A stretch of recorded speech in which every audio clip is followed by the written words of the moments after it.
suas Bíblias no livro de Lucas,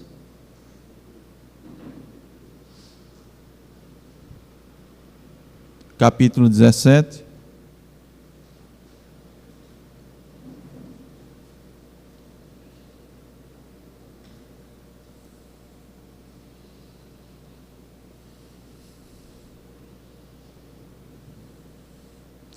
Lucas 17, nós vamos ler do 11 ao 19. Esse é o texto que, pela graça de Deus, iremos estudar nessa manhã.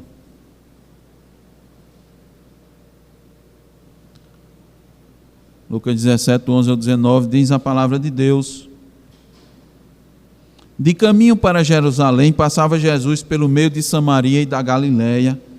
Ao entrar numa aldeia, saíram-lhe ao encontro 10 leprosos que ficaram de longe e lhe gritaram, dizendo: Jesus, mestre, compadece-te de nós. Ao vê-los, disse-lhes Jesus: Ide e mostrai-vos aos sacerdotes. Aconteceu que, indo eles, foram purificados. Um dos 10, vendo que fora curado, voltou, dando glória a Deus em alta voz, e prostrou-se com o rosto em terra aos pés de Jesus, agradecendo-lhe, e este era samaritano. Então Jesus lhe perguntou: Não eram 10 os que foram curados? Onde estão os 9? Não houve, porventura, quem voltasse para dar glória a Deus, senão este estrangeiro? E disse-lhe: Levanta-te e vai, a tua fé te salvou. Amém. Vamos orar mais uma vez. Senhor, nos auxilia, ó Deus, nesse momento que a tua palavra vai ser transmitida, ó Deus. Ó Deus, nos ajuda nesse instante tão precioso, onde o Senhor nos concede ser instruídos, ó Deus, pelo teu Espírito. E é isso que nós te pedimos, ó Deus. Que o Senhor nos use, que teu Espírito, ele esteja nos conduzindo, ó Deus. Nos colocamos, ó Deus, te pedimos, ó Deus, que o Senhor nos tome nas mãos, para que essa palavra, Senhor, enalteça o teu Filho bendito Jesus Cristo. Que ela nos confronte, ó Deus, que ela traga edificação, que ela traga, Senhor, instrução, que ela traga salvação. Porque só tu podes fazer isso, ó Deus, só tu podes operar a salvação. A tua palavra nos diz que a fé vem pelo ouvir, ouvir pela palavra, e a fé é um dom que o Senhor concede. Ó Deus, esta é a maior necessidade, Senhor, que o ser humano tem. Esta, ó Deus, este é o maior presente que o ser humano pode receber da tua parte, Senhor, a tua graça salvadora, a tua graça eficaz, a fé. Concede, ó Senhor, que todos nós somos necessitados, carentes, ó Deus, para que aqueles que já possuem a fé, esta lhes seja aumentada, incrementada, Senhor, para que possamos bendizer o teu santo nome. É o que nós te pedimos, ó Deus, humildemente, no nome de Jesus. Amém.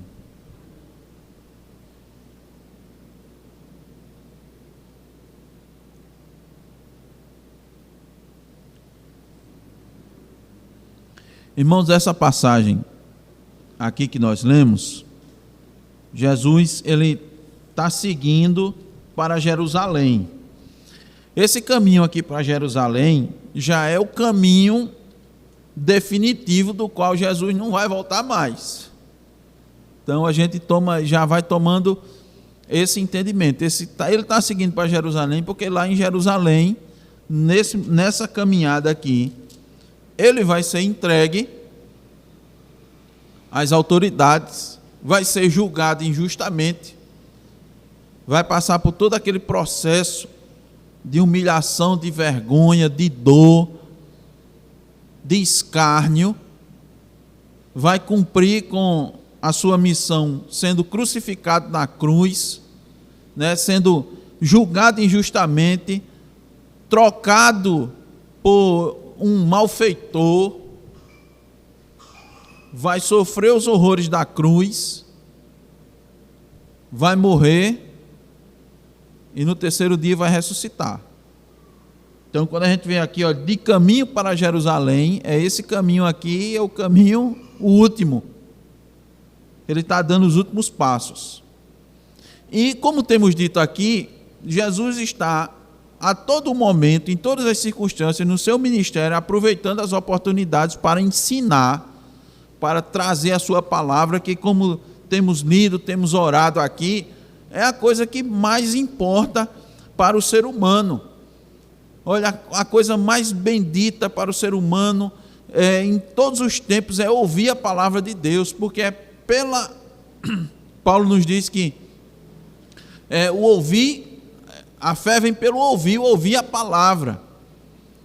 Então Cristo vai pregando por onde ele está, vai pregando, vai evidentemente curando, vai atendendo às necessidades da pessoa, mas a maior necessidade do ser humano é a salvação da sua alma, e ela vem por meio da palavra. Veja que Jesus é o que mais ele faz, é a sua missão principal, é anunciar o reino de Deus, é anunciar ao povo, às pessoas, aqueles que estão à sua volta, aos seus discípulos, a todos que estão ali por perto, a respeito do reino de Deus. Cristo pregando arrependimento. Arrependei-vos, o reino de Deus, o reino dos céus. Quando João Batista foi morto, essa era a pregação de João Batista. E quando João Batista morreu, Jesus começou a pregar exatamente a mensagem do arrependimento, e ela se segue. Então, Lucas está aqui registrando essa ida de Jesus, seguindo para Jerusalém, em direção à sua paixão. Mas até que lá ele chegasse, muita coisa ainda havia de acontecer. Muitos ensinamentos Jesus Cristo ainda iria trazer ao longo desse trajeto.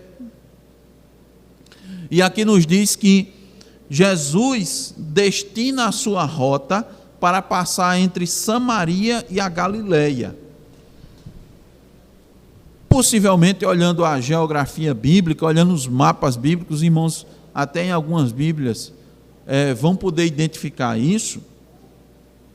Ele estava ali, é muito provável, os estudiosos também dizem isso, que ele estava tomando uma estrada que se aproxima de Betsaida e cruza o Jordão para a Pérea, para chegar até Jerusalém. Então, se você for olhar no mapa, ele está de cima para baixo, descendo. Ele está descendo no mapa, a gente diz, né? No mapa descendo, porque no mapa não desce nem sobe, mas a gente está lá, ele está de cima, descendo para chegar em Jerusalém. E diz a narrativa que, ao entrar numa aldeia, 10 leprosos encontraram Jesus, se dirigiram a Jesus.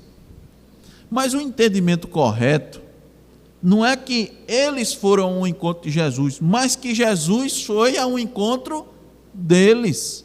A gente precisa entender isso. Não foi algo assim fortuito, porque numa caminhada daquela, Jesus entrava nas aldeias para quê? Normalmente para fazer as refeições, ele estava caminhando, né? Você não tinha no meio da estrada restaurante, como a gente tem nos dias de hoje, né? Postos de combustíveis com restaurantes, com lanchonetes, não tinha naquela época. Então, eles andavam com um pouco de comida, aquilo que era necessário, mas às vezes entrava nas aldeias para comprar também alimento, para complementar, muitas vezes para pernoitar, para dormir, não é? Então, aquela ida ali foi uma ida proposital de Jesus, porque Jesus tinha o objetivo de encontrar com esses 10 leprosos. Lembremos que Jesus sempre estava na dependência do Espírito Santo. Jesus sempre estava orando. A vida de Jesus é uma vida de oração, uma vida de pedindo ao Espírito Santo que lhe guiasse. E isso mostra claramente a natureza humana de Jesus Cristo. O exemplo que Jesus Cristo deu, ele é verdadeiramente homem e verdadeiramente Deus.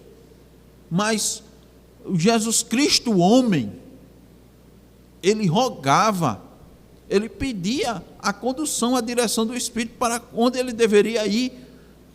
Em determinado momento, os discípulos disseram: Jesus, as pessoas estão aqui querendo ouvir seus ensinos, querendo estar com o Senhor. Ele disse: agora não é o momento, eu preciso ir para outros lugares. E ele disse isso depois que estava orando. Os discípulos acordaram e procuraram Jesus, e ele cedo estava orando, pedindo a direção do Espírito para onde ir. Então, essa chegada aqui, nessa aldeia, ela foi conduzida pelo Espírito Santo, para que Jesus encontrasse esses 10 leprosos. E mostra que esses 10 leprosos eram de nacionalidades diferentes. O próprio Jesus disse: só voltou esse aqui, estrangeiro, para agradecer?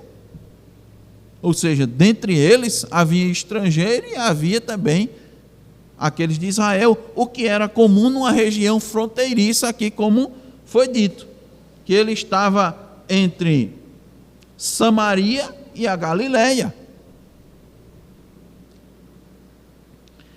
Então, irmãos, nós vamos observar aqui nesse texto que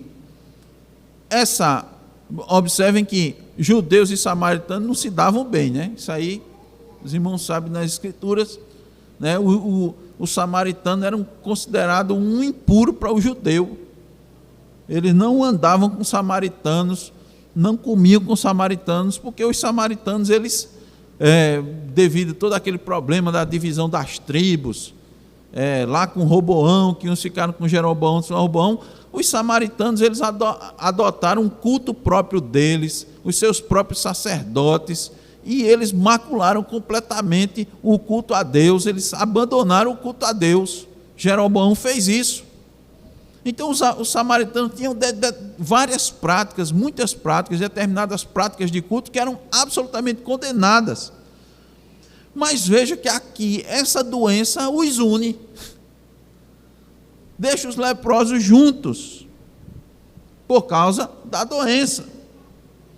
Mas preste bem atenção, apesar da mesma condição que eles estavam de doença, e de tomarem atitudes praticamente idênticas, um deles se destaca por manifestar gratidão por meio da fé. E se destaca também por ser este um samaritano. Então, irmãos, com o título Atitudes que manifestam fé, eu quero trazer para os irmãos alguns ensinamentos retirados dessa passagem. Vou repetir o título para os irmãos do estudo: Atitudes que manifestam fé. Então, a primeira atitude daqueles que têm fé, que manifestam fé, é também manifestar uma necessidade de Deus. Então, atentem bem. Aquele que tem fé, sua atitude é uma atitude que manifesta necessidade de Deus. Ele expõe a necessidade de Deus. Então, Levi e Milena, vê só. Eu fiz essa introdução, deixa eu resumir essa introdução para vocês, tá? Pensa aqui comigo, usa a imaginação. Pensa que Jesus está andando junto com seus discípulos. Ele está caminhando. Ele está num local e está viajando numa caminhada. Naquela época, eles não tinham carros, né? Não tinha ônibus, não tinha avião, eles viajavam a pé, no lombo de animais, de jumentos, né? De cavalos, camelos. Mas Jesus normalmente era pobre, eu acho que camelo era carro de rico, né? Acho que era coisa de rico naquela época, ele andava no máximo de jumentinho. Então, pensa aí, ele com seus discípulos está andando, caminhando lá de cima, e eles têm que chegar aqui em Jerusalém, aqui embaixo. Aí o que acontece? Eles estão caminhando com aquelas roupas longas, de sandálias, e entram numa aldeia. Uma aldeia não é uma cidade, é como se fosse um povoado. Aqui em Delmiro a gente tem vários povoados, não tem? Diga o nome, Milena, de um povoado aqui de Delmiro. Diz, Levi, o nome de um povoado. Não lembra, não? Abraão, o nome de um povoado. Alto dos Coelhos. É aqui em Delmiro mesmo ou é em Água Branca? Hein? É lá para Água Branca, Alto dos Coelhos. Vou perguntar a Marcos não, que ele está há pouco tempo aqui, aí não pode, né? Um mês só. Diga um povoado, Ramon. Povoado Rabeca, né? Povoado Cruz, não tem? Sinimbu também é um povoado. Então, aqui nós temos muito povoado. Então, era aquele, não é uma cidade, né? É um povoado que várias casas foram construídas, né? Aquelas pessoas ali se reuniram, normalmente começam, né, com famílias grandes, né? Tem de repente uma fonte de água que permite o pessoal desenvolver a agricultura, a pecuária, né? Não é assim, irmanita? É um povoado. Então Jesus entrou num povoado. Então imagina aí, vamos lá, Levi, Milena e Rutinha. Então Jesus está entrando nessa aldeia, nesse povoado, com seus discípulos, e nesse povoado tem um grupo de leprosos. Tem um grupo de leprosos. Vamos ver de novo os versículos 11, 12 e 13. Ó. De caminho para Jerusalém, passava Jesus pelo meio de Samaria e da Galiléia. Ao entrar numa aldeia, saíram-lhe ao encontro 10 leprosos, que ficaram de longe e lhe gritaram, dizendo: Jesus, mestre, compadece-te de nós. Mas agora eu vou perguntar a Marcos. Por que é que eles ficaram de longe, Marcos, e gritaram? Por quê?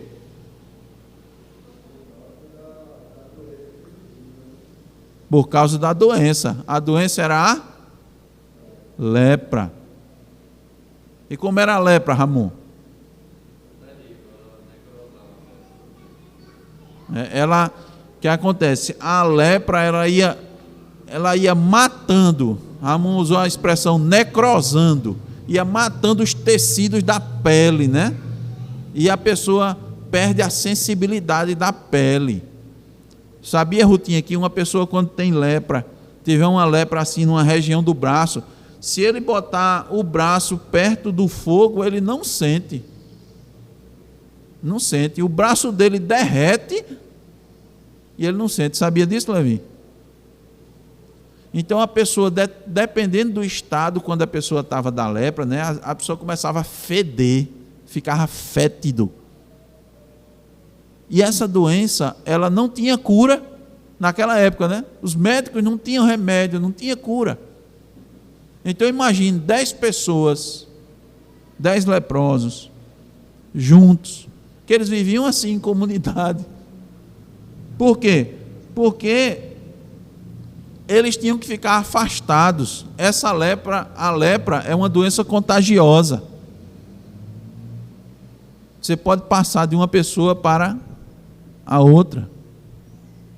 Nos dias de hoje a gente tem uma doença próxima ou equivalente à lepra. Quem sabe o nome? Hanseníase. Mas só que nos dias de hoje você tem medicações que são gratuitas no Sistema Único de Saúde, e quando você começa a tomar a medicação, com poucos dias você já não transmite mais. Então, essa lepra era uma doença terrível. As pessoas ficavam privadas do convívio com seus amigos, com os demais integrantes da sociedade, eles viviam separados. Aí, imagina só, Milena, você viver, mas viver longe, distante das pessoas que você gosta, dos seus amigos. Vocês se reúnem todo dia, né, na frente de casa para brincar. Imagina a pessoa não poder fazer isso. Muito ruim, né, Levi? E doente.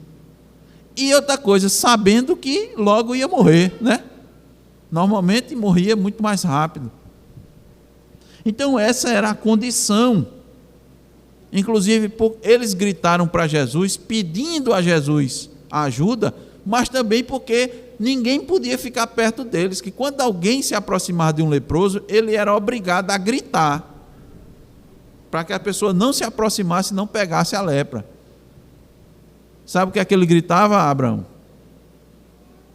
Sabe, Marcos? Imundo, imundo.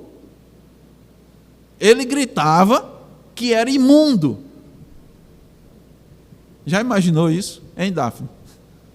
Coisa terrível, você gritar para as pessoas que eram imundo para que elas não chegassem perto. Esta era a situação dos leprosos.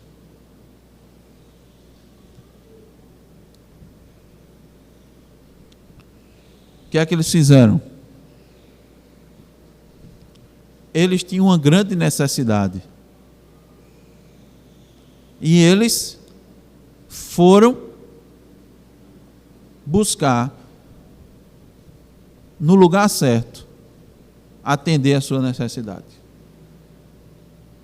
Havia alguém que podia atender a sua necessidade, que era Cristo. Cristo poderia se compadecer deles, eles já tinham ouvido falar a respeito de Jesus Cristo. Eles tinham ouvido falar que Jesus Cristo curava. Tinham ouvido falar que Jesus Cristo se compadecia das pessoas. E então eles clamaram. E principalmente eles clamaram porque eles sabiam do estado em que eles se encontravam. Esse estado de miséria. Apareceu uma oportunidade única para que o anseio pela cura fosse atendido, e eles assim o fizeram. Eles clamaram com toda a força que ainda lhes restava, porque a gente não sabe, a Bíblia nos diz em que estado da lepra eles estavam, né? Tinha uns que ficavam fracos demais e morriam lá, míngua, dada a situação. Como a gente pode aplicar essa situação dos leprosos para as nossas vidas, para os dias de hoje? Olha, eu vou dizer uma coisa forte, mas é o que diz na Bíblia. Quando nós nascemos,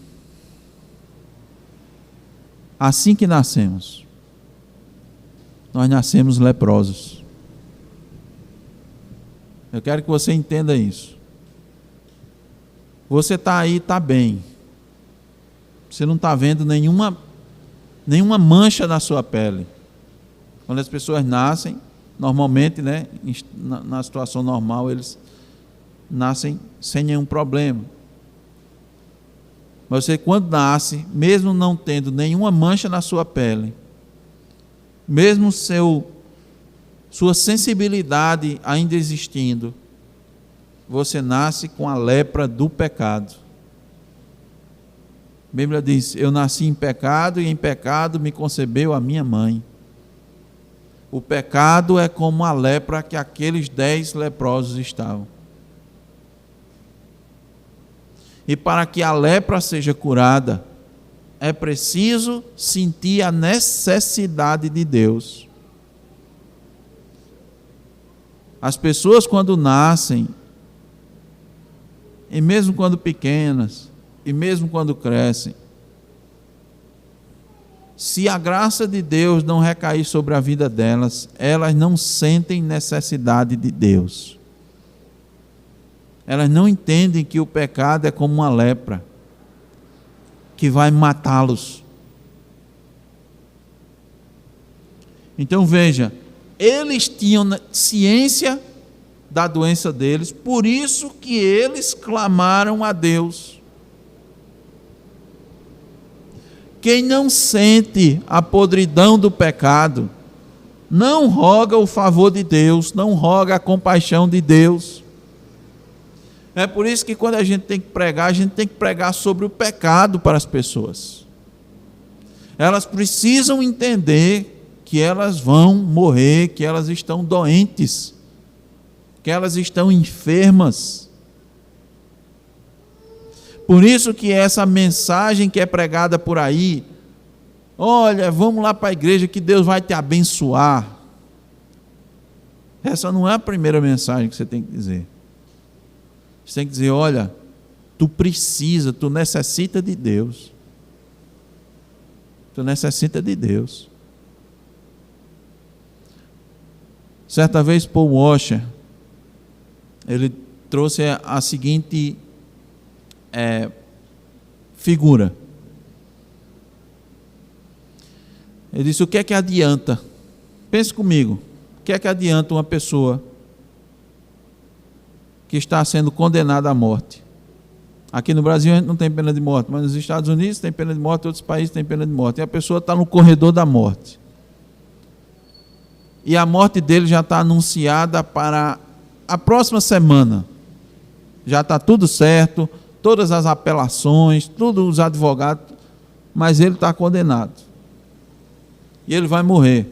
O que é que adianta você chegar para ele e dizer, olha, fique feliz, fique contente, você acabou de ganhar uma casa nova. Você acabou, dentro aqui na prisão, nós fizemos um sorteio e você deve ficar feliz que você ganhou um carro 0 quilômetro. Isso vai adiantar para quem está no corredor da morte? É o que as pessoas estão anunciando aí. É a pregação que as pessoas estão fazendo aí. De nada adianta. A única coisa que adianta para a pessoa que está no corredor da morte é a sua liberdade, o perdão para o crime que ele cometeu. Então, a imensa maioria da humanidade não tem noção da sua enfermidade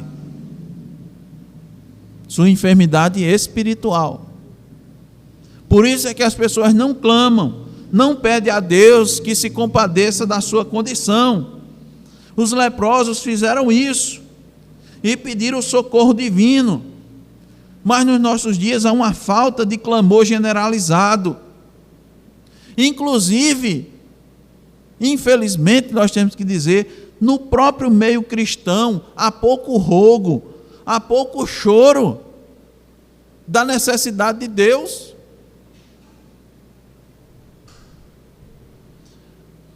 Infelizmente, nos nossos dias, os cristãos, quando oram, as orações são frias, são fracas, desprovidas de objetivo, de concreto. Algo concreto, pedindo, rogando, dizendo, Deus, eu necessito, eu preciso do teu socorro, porque elas não sentem essa necessidade, elas não sentem a situação do seu coração, mesmo já regenerados. O apóstolo Paulo disse, miserável homem que sou, e ele disse isso depois de regenerado, depois de nascido de novo. Agora imagine quem ainda não foi nascido de novo, que estado não se encontra. As pessoas não sentem a corrupção do seu coração, às vezes só na teoria, nas suas manifestações verbais, mas no coração não. Eu pergunto, quem em sua sã consciência não chamaria os bombeiros, estando sua casa em chamas e ele com o celular na mão? Quem não chamaria? Qualquer um chamaria, não, os bombeiros? As pessoas estão nessa situação e não se dão conta. Então, por isso que reconhecer a necessidade de Deus é uma atitude de manifestação de fé. Quem tem fé, clama a Deus, roga a Deus, porque sabe da sua necessidade. O segundo ensinamento que eu quero trazer sobre as atitudes de manifestação de fé é a obediência a Deus.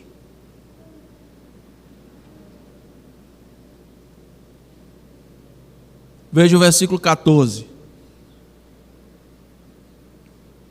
Ao vê-los, disse-lhes Jesus: ide e mostrai-vos aos sacerdotes. Agora, observe o finalzinho do versículo 14. Aconteceu que, indo eles, foram purificados. Indo eles. Tem um irmão nosso aqui da congregação, ele está sempre lembrando que o cristão verdadeiro, ele não precisa entender, mas sim obedecer. Observe isso aqui na atitude desses leprosos. Observe. Primeiro eles rogaram a compaixão de Cristo, em função da sua situação, da sua lepra. E o que Cristo fez? Atente aqui, Cristo manda que eles vão se apresentar ao sacerdote. Ora, preste atenção, eu estou com lepra. Aí Cristo disse, vai se apresentar ao sacerdote. O que é que isso significa? Era o seguinte, que se apresentar ao sacerdote era o último passo que a pessoa dava quando ele tinha convicção de cura. Ou seja, quando a pessoa estava com lepra e fosse curada, Deus tinha prescrito nos seus mandamentos que a pessoa tinha que fazer o seguinte: você foi curada? Se apresenta ao sacerdote, porque o sacerdote é quem vai dizer que de fato você foi curado.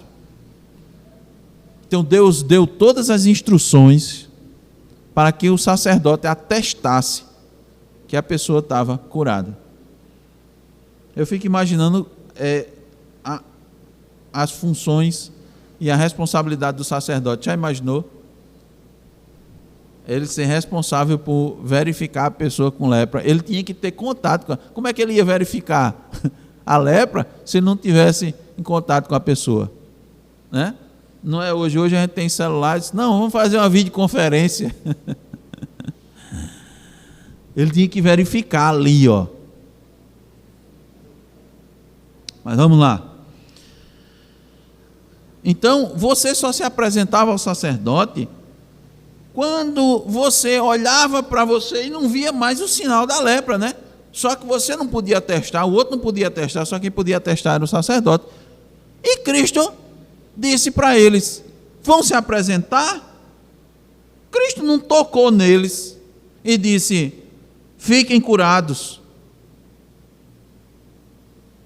Cristo já tinha feito isso. Se você olhar lá em Lucas 5, 12 a 16, também um leproso se apresentou a Jesus, e Jesus tocou na lepra dele e ele foi curado. Houve o toque de Jesus. Jesus só mandou que eles fossem até o sacerdote. Jesus não mandou que eles se banhassem no Rio Jordão. Eles estavam próximos do Rio Jordão, viu? Essa geografia ali, eles estavam beirando ali o Jordão. Por quê? Porque, lembra de Eliseu, profeta Eliseu? Ele mandou Naamã mergulhar quantas vezes? No Rio Jordão? 3, 7. Mas ele não mandou, Jesus não mandou ele se mergulhar, não foi? No Rio Jordão. Jesus nem emitiu uma palavra de ordem do tipo: estejam curados, sejam purificados. Jesus não mandou colocar remédio. Lembra da pasta de figos sobre a úlcera do rei Ezequias que ele mandou colocar? Foi Jesus? Foi, porque Deus mandou o profeta Isaías dizer: Ezequias, tu vai ter curado. Pega uma pasta de figo, bota em cima da úlcera, tu vai ser curado. Jesus não fez nada disso. Ele só disse: vá e se apresenta ao sacerdote. Quando você não tem fé, você vai dizer, como é que isso vai me curar, né? Primeiro que você vai, como é que isso vai me curar? Eu só ia até o sacerdote. Eu só posso... Ora, isso está contrário à Escritura. Podia pensar, porque a Escritura diz assim, você só pode ir ao sacerdote quando você tiver já, né? Para ele atestar a cura. Mas se eu estou doente, eu vou fazer o quê diante do sacerdote? Quantas vezes esse questionamento não nos é feito? Deus manda a gente fazer alguma coisa e a gente diz, oxe, eu vou fazer isso por quê? E vai resolver? Obediência.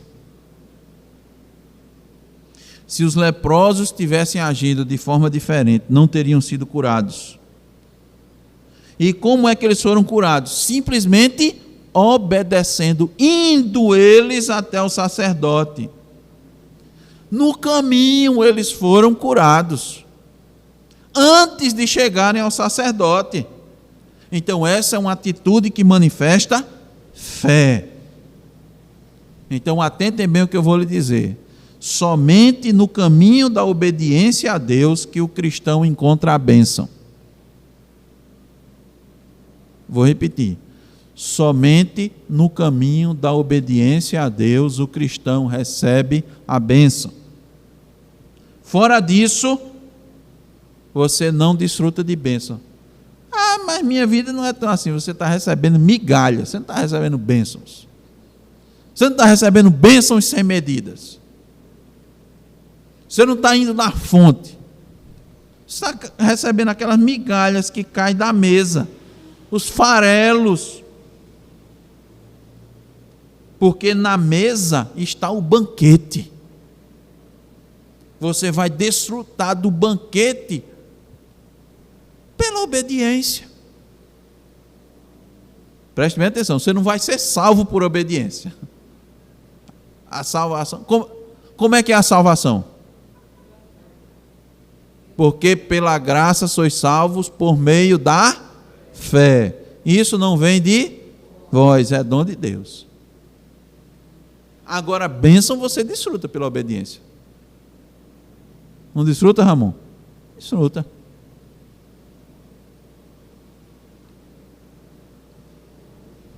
Então tem muito crente aí só na migalha, e olha lá, só no farelo. E está achando que está sendo abençoado.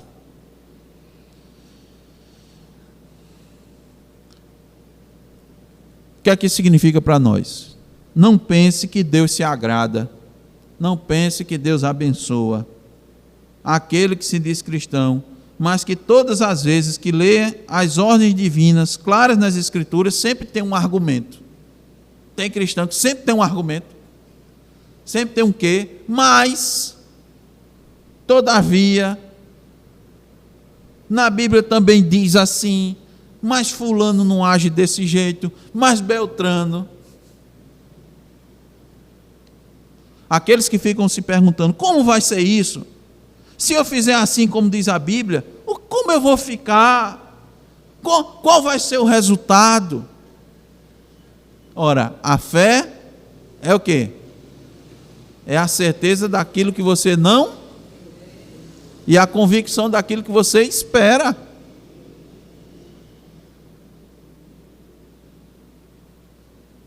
Os leprosos não disseram, voltaram para Jesus e disseram, Jesus, como é que vai ser isso? Como é que eu vou ser curado se eu só for até lá? Eles perguntaram? Eles foram.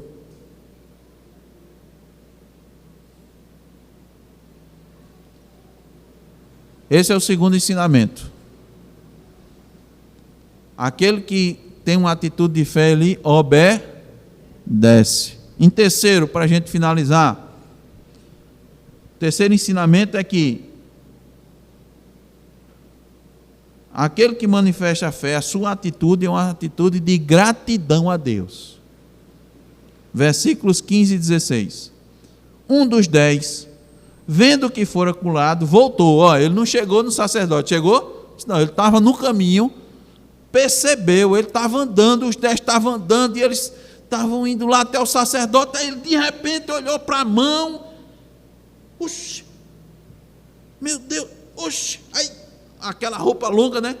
Puxou assim a manga e abriu aqui. Meu Deus, não tem mais nenhuma mancha. E tudo indica que ele estava andando, os 10 estavam juntos, né? Andavam juntos, viviam juntos e foram juntos ao sacerdote. Certamente ele olhou para o outro e disse: tu está curado, tu está também. E o que foi que ele fez? Voltou. Mas como foi que ele voltou? Dando glória a Deus em alta voz. Então aquele que tem fé manifesta isso em atitudes de gratidão a Deus. Não é só na boca para fora, é em atitudes de gratidão a Deus. E olha o 16. E prostrou-se com o rosto em terra aos pés de Jesus, agradecendo-lhe. E este era samaritano. Então vejam que é possível que esse que voltou tenha tentado convencer os demais para vir também. É possível. Ele não ia estar no caminho, observar e voltar caladinho, né? Então eu vou voltar aqui caladinho, eu fiquei curado. Não, é muito provável. O texto não diz. Mas é muito provável. Eles estavam juntos. Eles viviam juntos. Eles gritaram e clamaram a Jesus juntos. Não fazia sentido, né, irmanita, deles irem separados, né? Eles foram juntos. A jornada juntos. Ele certamente disse: vamos voltar. Mas voltou sozinho. O que é que isso nos mostra, irmãos? Que o espírito de gratidão é uma coisa rara. Aqui é apenas 1 de 10. É uma coisa rara. J.C. Ryle nos diz assim: somos mais dispostos a orar do que a adorar, e mais propensos a pedir a Deus aquilo que não temos do que a agradecer aquilo que temos. Né? A gente tem a tendência mais de pedir o que não tem do que agradecer aquilo que tem. Então, irmãos, é importante fazermos uma avaliação nas nossas vidas agora. Por quê? Porque nem sempre as lamentações ocorrem por meio de palavras, mas as lamentações podem ocorrer por meio de atitudes. Você pode estar se queixando de Deus e calado, está reclamando de Deus por causa do momento em que você está vivendo, que você poderia estar assim, que poderia estar assado, uma vez que é o próprio Deus está lhe colocando nessa circunstância. Você pode estar reclamando da sua situação financeira, você pode estar achando ruim, quem sabe, a casa que você mora, está achando ruim a vizinhança. Meu Deus, eita, a vizinhança. Oh, vizinhança ruim, meu Deus, que Deus me colocou. Ou então você pode estar reclamando do trabalho. Rapaz, eu trabalho, ninguém reconhece o meu trabalho, ninguém me reconhece aqui na empresa. Um monte de pessoas que estão aqui, escorões preguiçosos, e são bajulados. O patrão ajeita e eu trabalho aqui feito um burro de carga. Isso é descontentamento. Você pode estar descontente com o seu corpo. Oh, Deus me fez assim, eu podia ter feito desse jeito, né? Mais bonitinho. Sofro tanto bullying.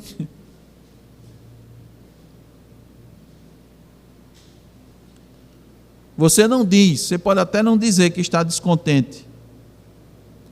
Você pode até estar agradecendo a Deus com a sua boca, mas muitas vezes seu coração pode estar insatisfeito. E aí o que é que você faz? Usa aquela expressão: eu vou buscar as melhoras. Eu vou buscar as melhoras. Essa expressão não está errada, mas o alerta é que pode conter aí uma fonte de engano do coração. Pode estar ali uma pitada de lamentação e descontentamento. Então, dos 10, um só voltou para agradecer. E os outros 9? Eles apresentaram algum descontentamento, alguma queixa? Não. Mas eles tiveram a atitude de retornar para agradecer? Não. Então veja.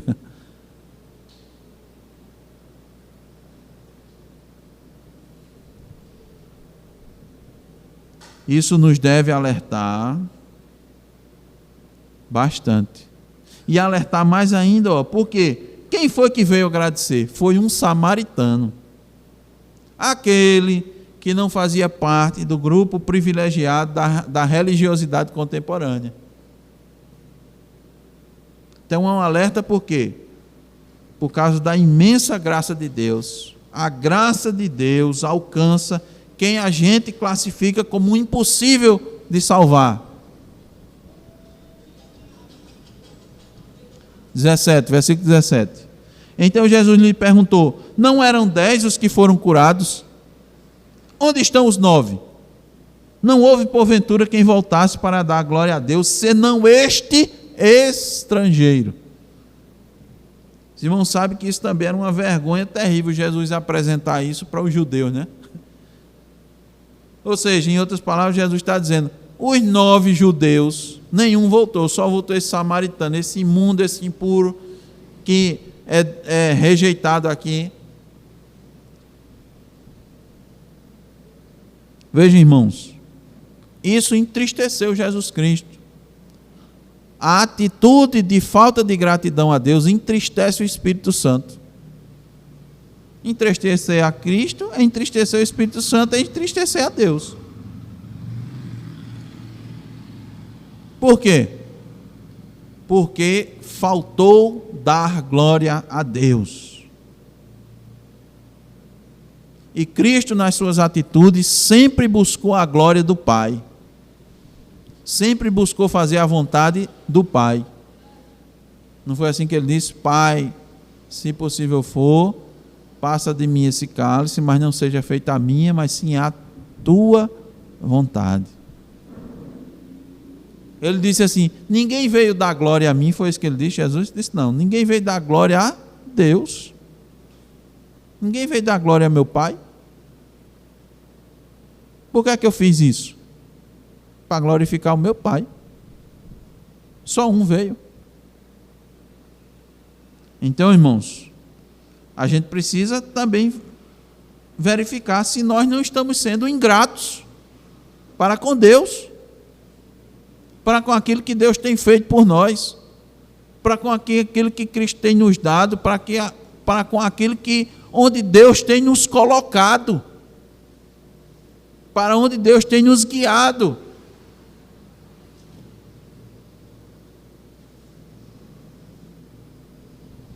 Fico imaginando os discípulos, né? Eita, a gente entrou nessa aldeia, ó, veio logo 10 leprosos. É assim. É preciso ter olhos espirituais para ver que muitos deixam de fazer aquilo que iria glorificar a Deus. Eu vou repetir. É preciso ter olhos espirituais para ver que muitos deixam de fazer aquilo que iria glorificar a Deus.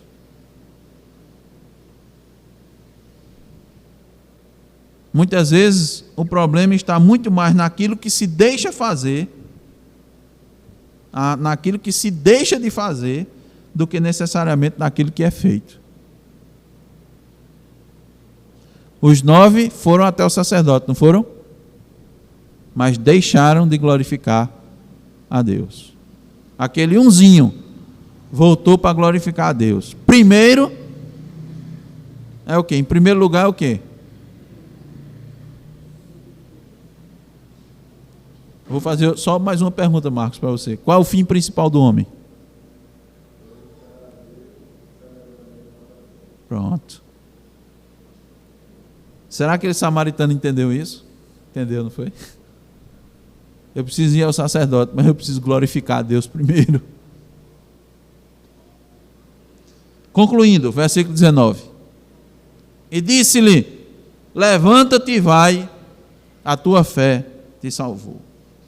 Como sabemos, irmãos, nós não temos fé, nós não produzimos fé, nós não nascemos com fé. A fé é um dom de Deus. Por isso que o cristão deve apresentar atitudes que manifestam fé. Pouco ou de nada adianta você dizer que tem fé, mas não apresentar atitudes que comprovem isso na sua vida.